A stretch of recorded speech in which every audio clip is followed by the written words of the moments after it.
Again, we want to take this opportunity po to thank everyone that made this launching possible.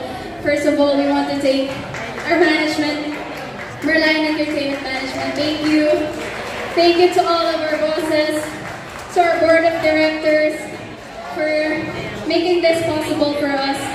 And lagi po namin sinasabi na hindi po masasayang lahat po ng tiwalang binigay niyo po sa amin.